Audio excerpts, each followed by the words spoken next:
This is the Let's Go Win podcast with your host, J.M. Ryerson.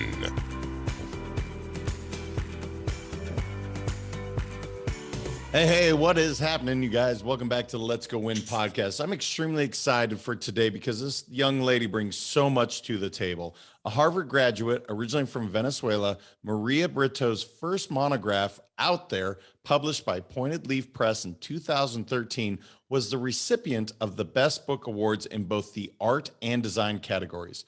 In 2015, Brito was selected by Complex Magazine as one of the 20 power players in the art world. And in 2020, she was named by ARTNEWS as one of the visionaries who gets to shape the art world. For several years, Maria has taught her creativity course in companies, and in 2019, she launched Jumpstart, an online program on creativity for entrepreneurs based on years of research and observation in both the areas of business and art. Maria, you have been busy. Welcome to the show. Hi, JM. Thank you. Of all the things you said, the most beautiful one was young lady. I'm not that young, but that was like, you got me, man. You know how to actually get people. Well, to me, whether it's a young soul, you look young, you clearly have the energy of a young person. If I'm not going age-wise, but you look amazing. So a lot of great things are happening here. So let's talk about this art thing. This is just, you knew right out of the gates, I went to Harvard and I'm going to be an art. That's what was happening. That's not true. I went to Harvard Law School. I graduated as an attorney, back in 2000. And it was a beautiful dream to be in that campus, to get that diploma, all those things, particularly for a woman.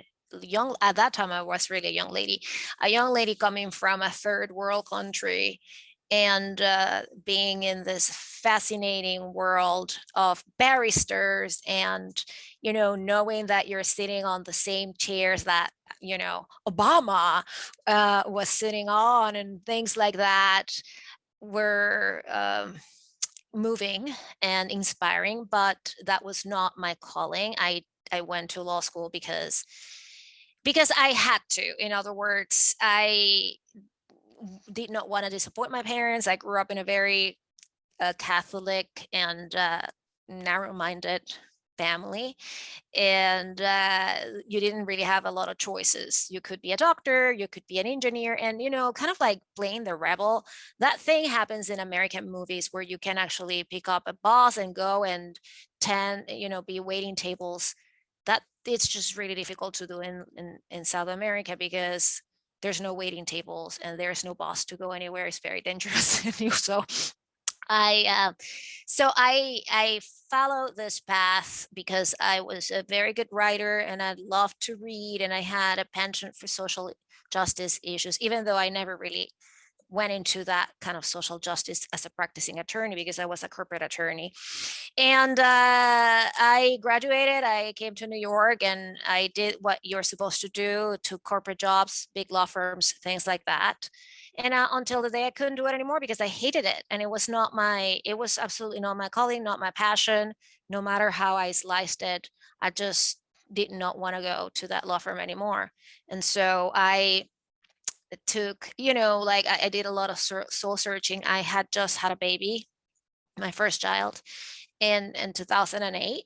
And I was 32. So I want anybody who's listening that you can actually turn your life around at any age, right? And I said, oh my God, I'm going to open my own business, because also I was so sad at that law firm.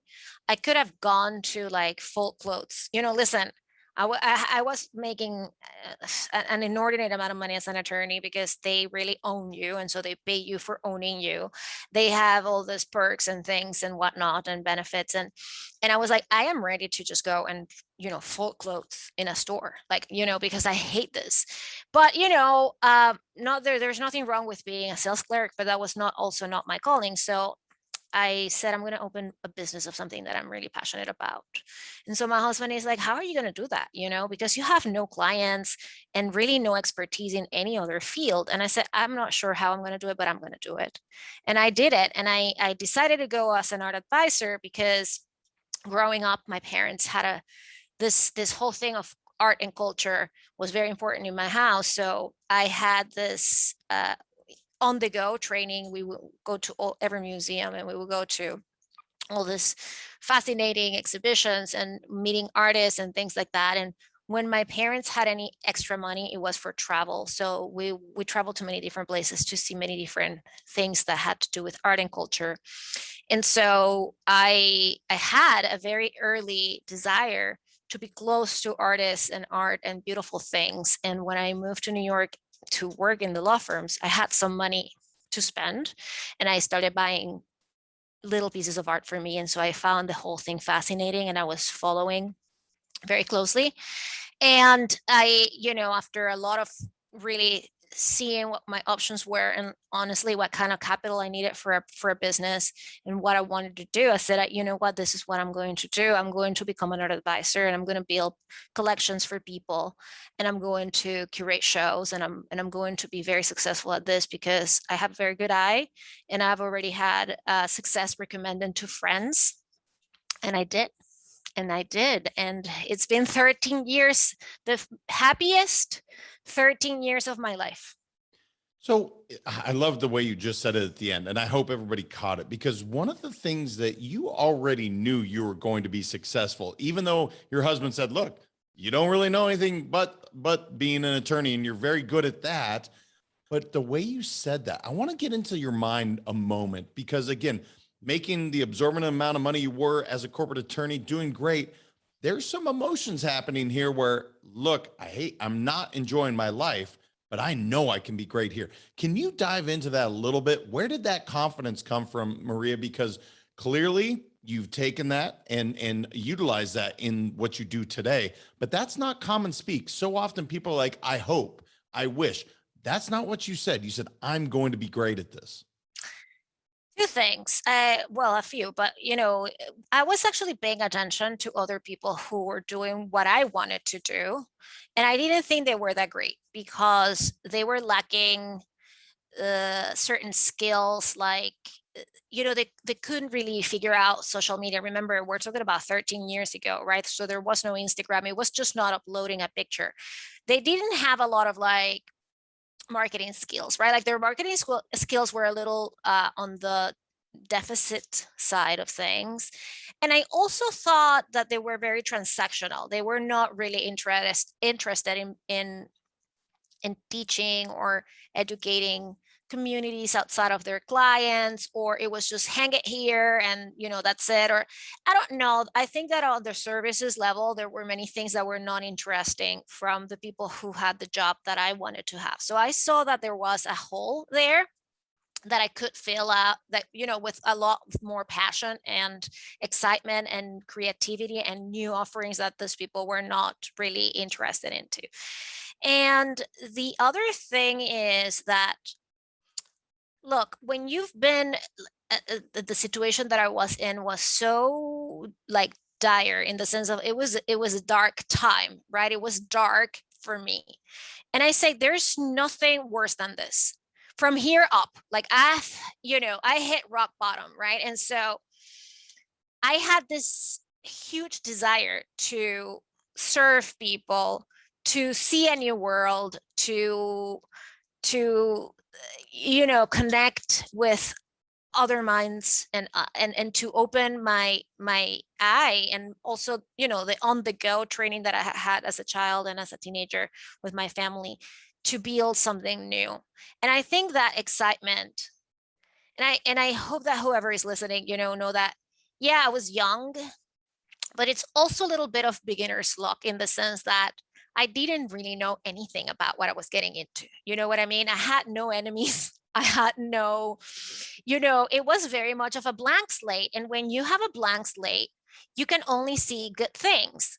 And that's, like with any new territory, and that's kind of like how you get into, right? And I have done a bunch of different things in my business that taught me so much about different part of different businesses too, right? Like I got into manufacturing with artist collaborations and things like that. And, and I went all with all my heart, and manufacturing is so horribly difficult. And I was like, oops, I think that I'm not going to do this again. And, but when you get into something new that you don't know about, you have to go in with all your heart, and you have to go in with like, all this excitement and all this desire, because you don't know what you're getting into, right? If tomorrow, for example, I say, look, I want to direct a feature film, right? Like I've already done millions of things. I had my own TV show with PBS, I've done a million things with video, but I've never, directed a feature film.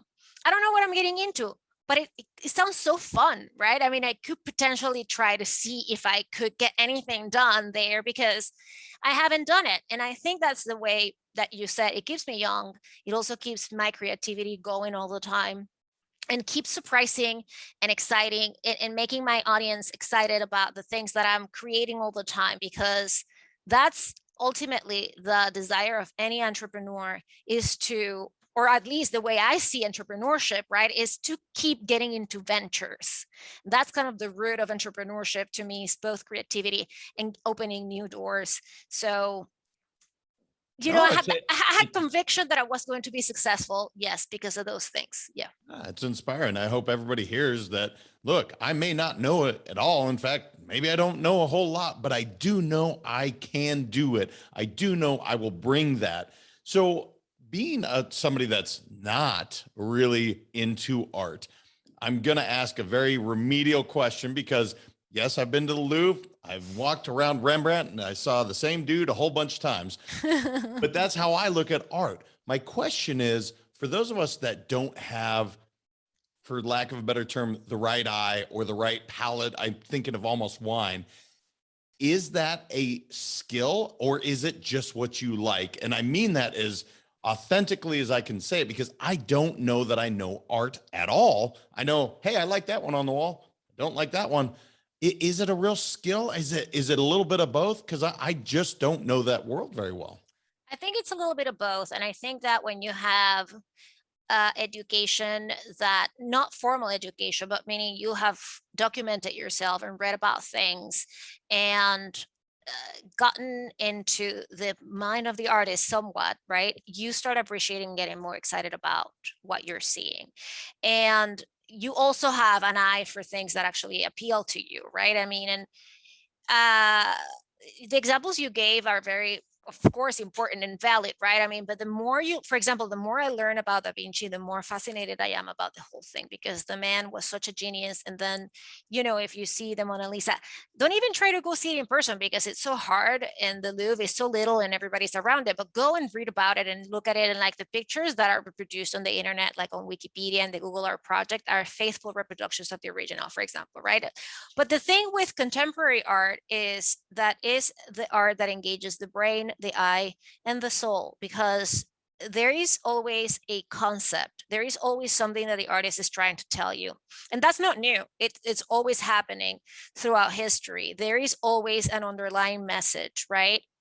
And going back to Da Vinci, that's why Dan Brown was so successful with the Da Vinci Code, because he was able to pull all this kind of like stories that we can't really figure out if they are true or not. And they all are intertwined with art and artists, and the Illuminati, which was, it was like part of the whole thing. So it's because once you have a piece of art, you own a piece of history, and you own a piece of culture, and you own a little bit of like those ideas that the artist wanted to put, at any given time. And so I think the artists are the custodians of culture, because first of all, they do actually stick to their guns with their freedom of speech, right? Like whatever they want to say, they're going to say no matter what, because it's art.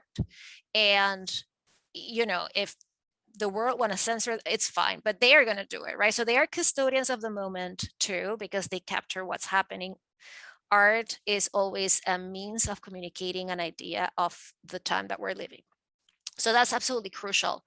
And I love the idea that we can live with pieces of culture right now in our homes, that represent the moment and that speak volumes of certain things, whether that is race, gender, culture shifts, political shifts, ecology, you name it, right? I mean, art for the sake of art is not my thing. Art for the sake of moving me and educating me, or reminding me of something, or humor even, because a lot of artists play with humor, and we are reminded every day of the humanity that we share. That's our common thing, right? Feelings is the common denominator that unites all of us humans, no matter how much we ourselves are trying to separate each other, because this whole right now is all about division.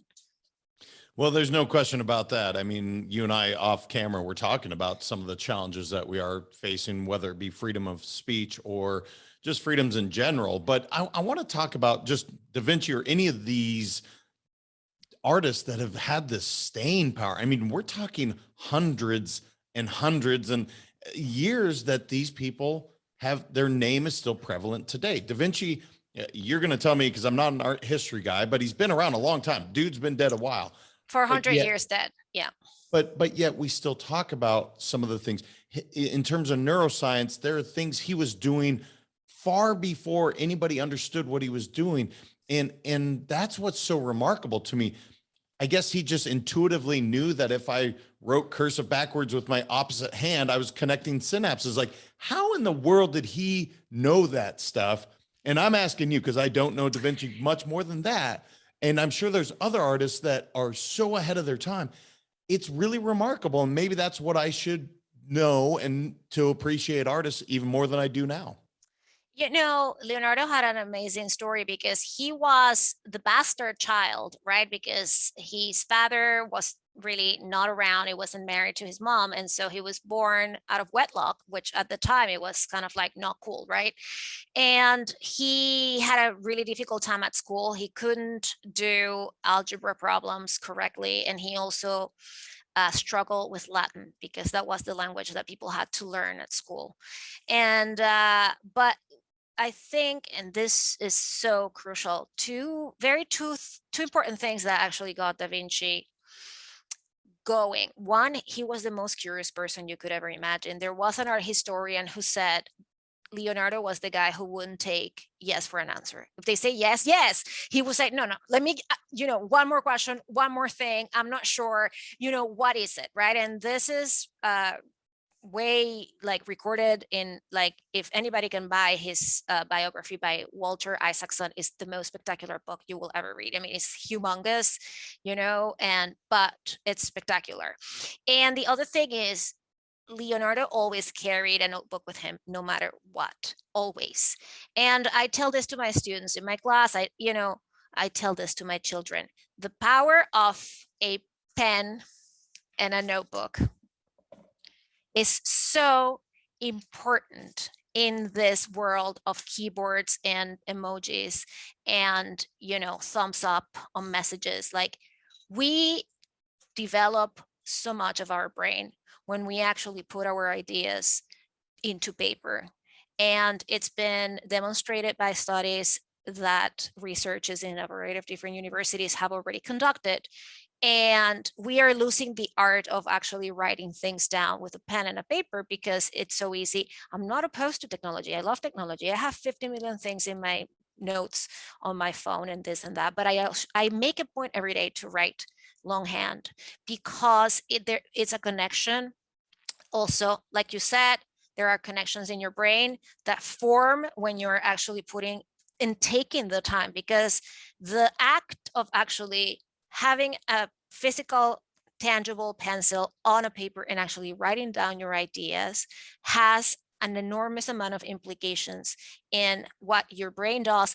The pause, right? You have to pause to take the time to write something somewhat meaningful. I'm not, expecting people to write like their memoir or something, but something meaningful in a couple of pages in a notebook can do wonders for people's intelligence and creativity, and to clarify their ideas. So I think that it shouldn't be underestimated that this has enormous implications in people's lives if they actually make it a routine to use their hands to write their ideas down.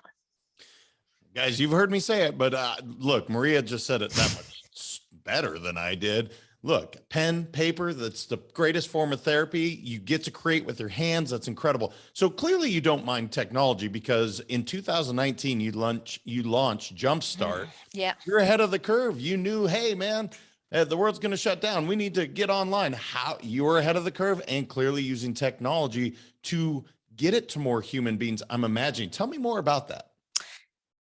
When I launched that course, it was the 10th year anniversary of my business. So I said, I've learned so much, and I've had the opportunity to work with, first of all, as an entrepreneur, my clients range from, Oscar winning actors to, hip hop moguls to CEOs of Fortune 500 clients, so 400 companies. So I've learned a lot of this, world by serving those people, but also I've had this opportunity to work with more than 450 contemporary artists in many different capacities.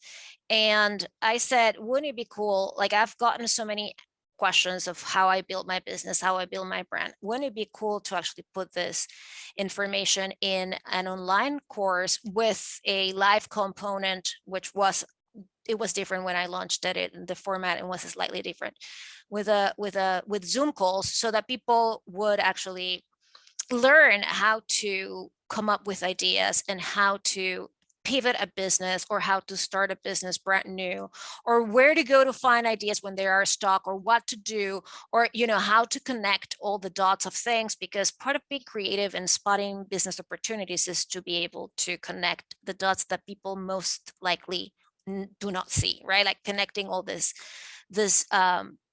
on seemingly not connected dots, right? So the job of the creative is to put them together. And so I decided I wanted to do it, and I went on, super highly tech and high professional. I worked for many years. I worked with a videographer, so we shot all these videos and we put a lot of B-roll in them, so they look really nice. When I'm talking about a particular artwork, you see the artwork flashing in.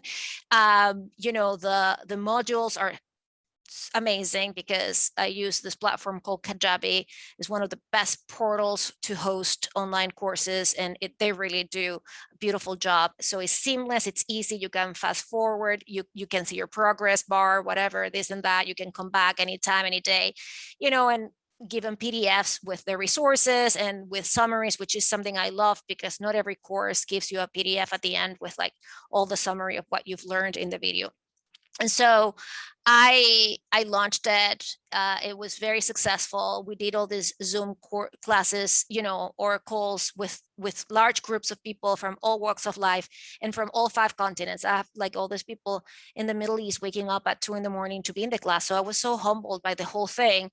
And after I've launched it 3 times, I decided to make it evergreen, because the truth is I could reach more people by making it evergreen in this way, and by slashing the price in half, and not having to do all these calls, which I knew that were so important, but at the same time, having people all over the world, I knew it was not convenient for everybody to come at 5 p.m. Eastern time.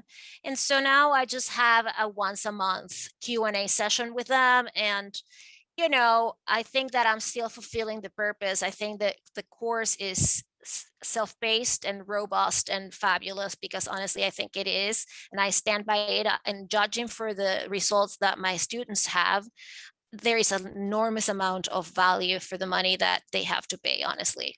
And I believe in it. I love it. And to the extent that that course is what gave me the impetus to write the book that's coming up in March. So that's book number 2 coming up, or well, there's probably more you're not telling me. Maybe there's more. No, here's this thing. I wrote first 2 books I wrote were more like coffee table books, design books, right? Like this is a different category of books. Like this is a real trade book, a thought leader book, the one that's coming up. The first books are great, but these are books, the first 2 books are books of images, right? And of nice design. And of course I wrote nice things, but it's not the same. This is my first trade book. And so this is it's 300 pages or whatever it is. I don't know yet. I know what I submitted is when they designed it, I will know how many pages it has.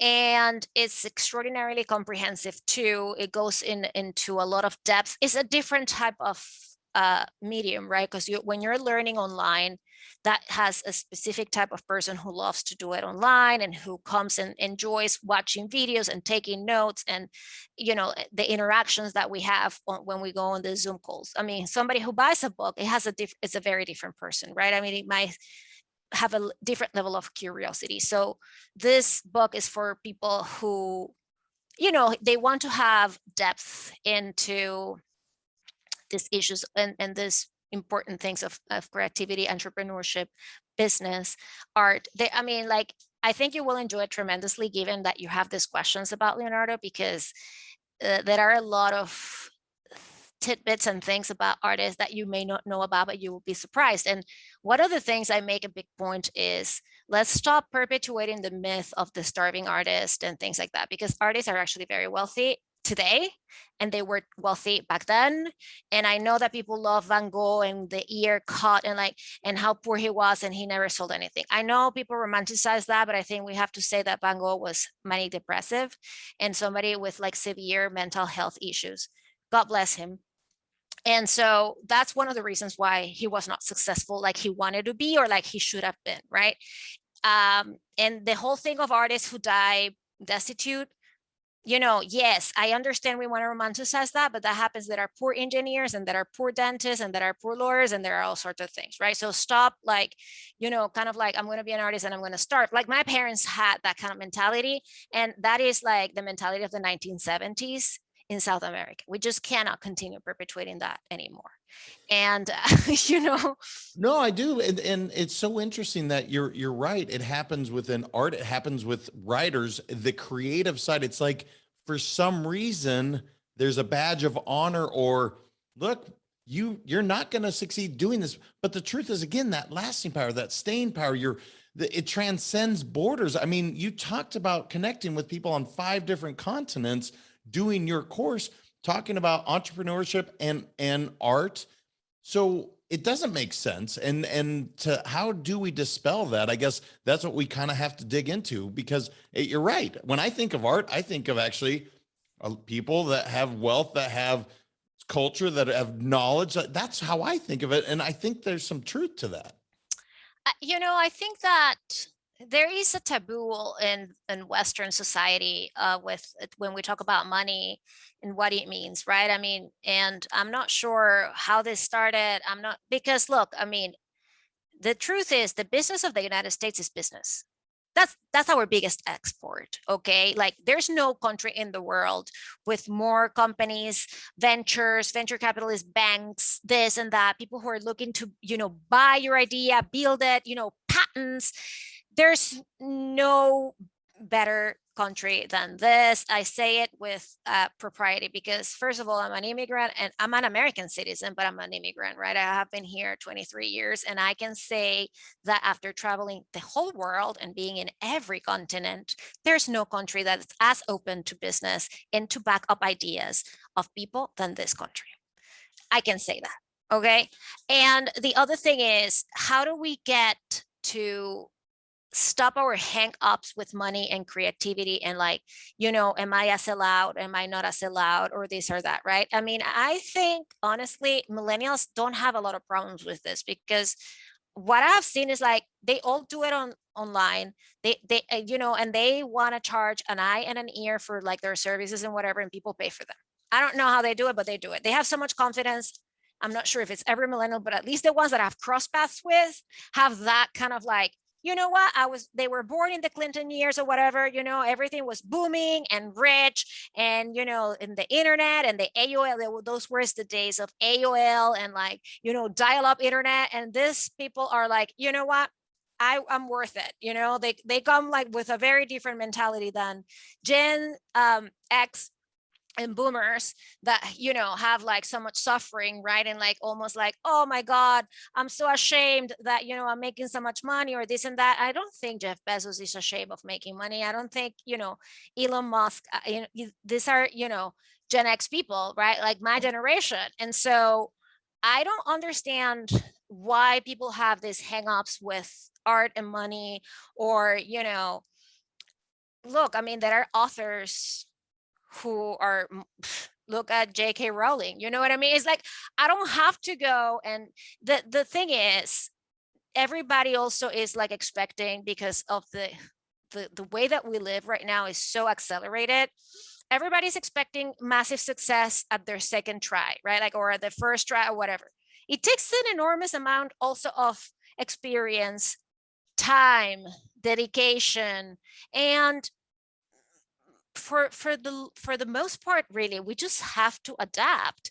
And you know, it's not like, you know, the business that I opened 13 years ago is not the same business today. Everything has changed, and I had to jump on that change bandwagon, or I would have lost, you know, all the effort that I put into it, right? And so I hate to say it, but most of the businesses that actually don't survive is because they don't adapt, you know, and because they are not willing to make the sacrifices, or to learn the new technologies that actually will help them survive, connect with new customers. Because at the end of the day, every business requires a customers. Even if you're in a B2B business, you're actually dealing with another company filled with human beings, right? And so we are in the business of serving people and or selling products to people. And if we do not connect to the customer of 2021, how people want things today, we are just not going to survive, right? No, you're right. And obviously, art has evolved, businesses evolve, and that's what you're talking about. I want to ask on that, as you've watched art evolve from, you know, century to century, to what is the future of art? What do you see coming? There's, you know, NFTs and all sorts of crazy, like I say crazy, it's not crazy, it's just different, right? There's different things that are coming. So what do you see for the future of art, if you were to forecast down the line? NFTs are playing an important role right now because we are living in a world of technology, and NFTs are allowing artists to bypass galleries and auction houses or whatever it is, and to program in the NFT itself, because you know that's ultimately the point, to have a royalty every time the NFT is sold from hand to hand, which in the United States, when you make a piece of art and I buy it, and then 5 years later I sell it at auction for, like, you know, millions of dollars, much more than what I pay, the artist doesn't see a cent of that, right? And in a purely capitalist society, that's how it operates, right? I mean, I buy an asset, right? Like, if I buy my house, I don't have to give the developer nothing. It's my house. I'm so sorry, you know, man, I'm already having to pay like capital gains to Uncle Sam, you know, whatever, right? But in the art world, that has been questioned for a long time. And so NFTs are allowing the artist to have control, also traceability. That's the other thing, right? Like, the art world is very opaque. And so if I buy something and I want to profit from it, let's say, and I don't want to go to the auction house or whatever, or even if I want to go to the auction house, they don't have to reveal who owns it. And if I'm the artist, and let's say I'm going to have a retrospective because I became very famous and the Whitney Museum wants to host my retrospective, I don't know where anything is anymore because it's all in the hands of different people and whatnot. So the physical, tangible pieces of art will have an accompanying NFT. And the NFT is just a ledger, right? I mean, it's just, I mean, it's not a ledger. The ledger is the blockchain technology underlying, but the NFT is the identification of that artwork. And I think that's where we're going more and more. And for the crypto enthusiasts and people who want to have virtual reality and parallel lives, and you know, they're buying houses for millions of dollars with crypto, that are houses in you know, Ethereum that don't exist. And I'm not that crazy yet, right? Like, I mean, I'm not gonna go like, I love you guys, but I'm still like, and I have kids who play video games all day long, and I don't, you know, I'm like, what's going on, seriously? And so, like, for people who want to have like NFTs hanging on their $1 million crypto houses and whatever. Look, that's fantastic. Who am I to judge that, right? But tangible physical objects will forever be fashionable because it has been throughout history. There are excavations that happened, in Ephesus, that in Turkey, where the houses are from this, first century before Christ. And the artists, because canvases didn't exist, painted directly on the walls of the houses, the frescoes and whatever. So most human beings want to have some adornment in their houses, right? I mean, like, not everybody is like a minimalist. And so the tangible art will always exist. And I think that the future of the artwork, the art world, is this whole kind of combination of a digital portion that is important also for sales. The pandemic made everybody rethink their online strategies, and we already had a lot of sales happening online via, through social media and art fairs and this and that. And now what the pandemic did is that reinforced that even more and opened also the doors for all these much younger people who could have potentially been intimidated to like go in person to an art fair or to show up at a gallery and ask for prices and things like, for people who are our technology children, these things can be very intimidating and nerve-wracking, and a lot of social skills have been lost because people are so in their worlds online. And the whole world of art has now also a digital arm that offers a lot of things for those people.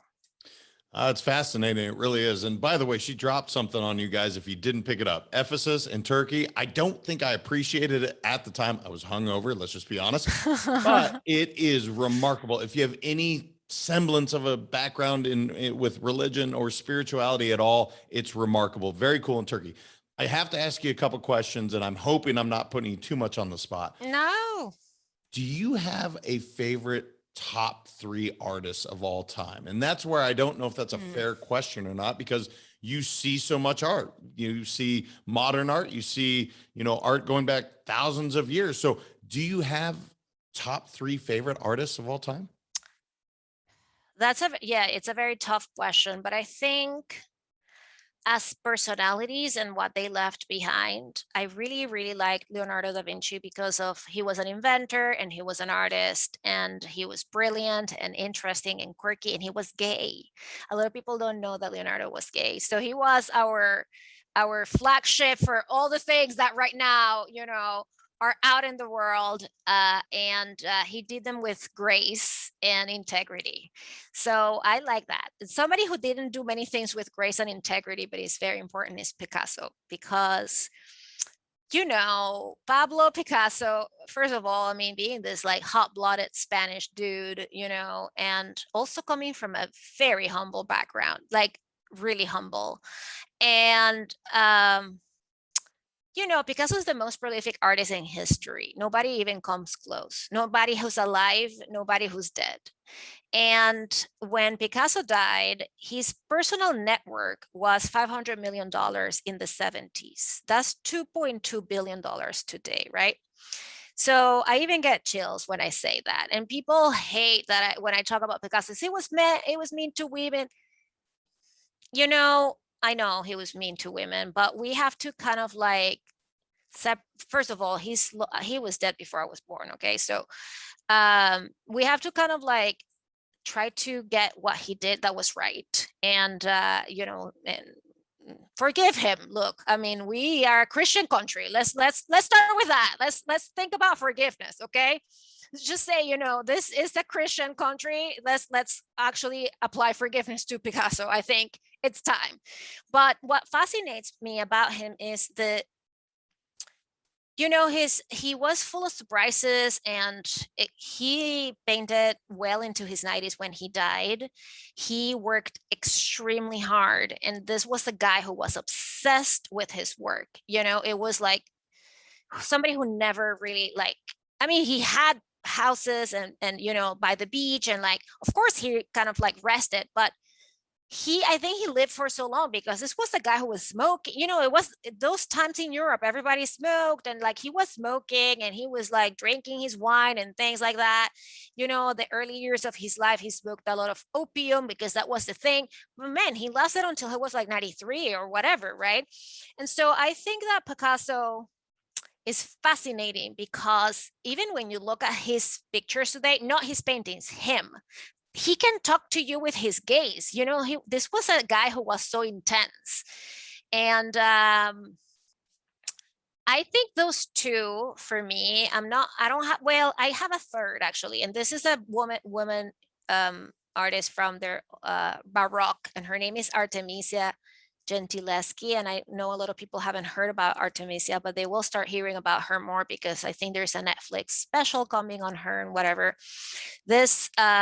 She was an Italian woman whose dad was an artist, and she grew up learning from him. And at that time, women couldn't really go to art school or anything, and so it was unthinkable. And her dad saw she was so good that the dad hired a mentor, like a painting teacher, because the dad couldn't teach her anymore.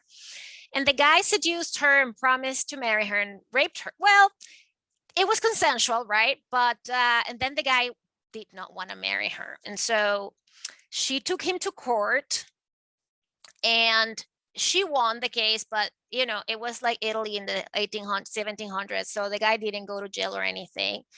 And what she did is like she became the most badass artist in the whole of Italy. And she married a guy, had children, and she was the one who was making the money. She was friends with Galileo Galilei. She was traveling to France to take commissions, and all her paintings were of badass women, like women in power and women in control. And I can't think of anybody more inspiring than this woman, because she was the vengeance of Me Too before Me Too existed. You know what I mean? She was everything. And she also did it with grace. She didn't have to be scandalous. Her work spoke millions, and her work preceded her persona. And Artemisia is becoming very exciting again because a lot of the art historians and curators are unearthing her works. And she just had a huge retrospective at the National Gallery in London. And I hope we can get this at the Met here or something, or the Smithsonian. I don't know if we're going to be able to, because there's very little of her work, left. But I think if anybody wants to look her up, Artemisia Gentileski is very amazing. Those are my Definitely. three. No, I'll pass that on. My wife will be all over that. That sounds amazing. And to be so ahead of her time. And that's what I keep hearing with these people. They truly were ahead of their time. They were, again, they were putting the future out there. So I have so many more questions, but I'm looking at the time and I'm like, oh my gosh, I want to give you the last opportunity. Anything I didn't ask you that you're like, I just want to share this with the audience before we kind of start to wrap up? Every week I send out a free newsletter that covers some of these topics, intertwining business, creativity, and art history in very practical ways. And what I invite the reader is to try these things that these artists who were ahead of their time were doing. And then I also give them examples of either a study that has been published recently in Science that actually backs it up. But, everything is under like the reads last 5 minutes or less. It's always going to be free. I love my community of people who sign up because they write back like, oh, this is exactly what I needed to hear today. And, I feel very motivated by this thought of being of service of an audience who would want to learn more, be a little bit more, inspired or moved by creative thoughts, and by the independence and autonomy of artists, because at the end of the day, really, these people have always been very autonomous, and we need that type of thinking and thinkers today. Yes, we absolutely do. So where can they find you online, Maria? What's the best way to connect with you? And because you have so much to give, my goodness. I mean, we've covered business, we've covered art, we've covered so many topics. You offer the world so much. Where can they connect with you? Come to mariabrito.com, Brito. And that's my main website. And there are links there to sign up for the newsletter. There are links to the online course and to all the social media handles and et cetera, et cetera. I mean, it's very easy to go to that website and to find what you're looking for in the navigation bar. So I hope that people come and hang out with me and, let me know how I can be of service to them as well. Well, she's got so much to give you guys. I mean, I literally have a page full of questions and I didn't get to them all. I'll come back. Yes, we 100% we're having you back. There's no doubt about it. Maria, thank you so much for taking the time. Oh, thank you, Jim. It's amazing. You educated us on so much, and I know there's so much more to give. So we will do this again for sure. But thank you. I really appreciate it. I'm very grateful for this opportunity and thank you for your time. Guys, literally, I mean, I wrote down, kept writing stuff down. I could ask her questions all day. I hope you guys enjoyed it as much as I did. Until next time, continue to transcend in life. And remember, your mindset matters. We'll talk to you then. Thank you so much for listening. If this content is delivering value to you, please make sure to subscribe, rate, and review us. That helps us build this community, and that is what we are all about. Building this community as big as we can, helping as many people as we can, and deliver as much value as possible. Be sure to head over to letsgowinpodcast.com for information on my coaching courses, and make sure to follow us on Facebook, Instagram, and LinkedIn at Let's Go Win 365. Let's go win and transcend in life. This is the Let's Go Win podcast with your host, J.M. Ryerson.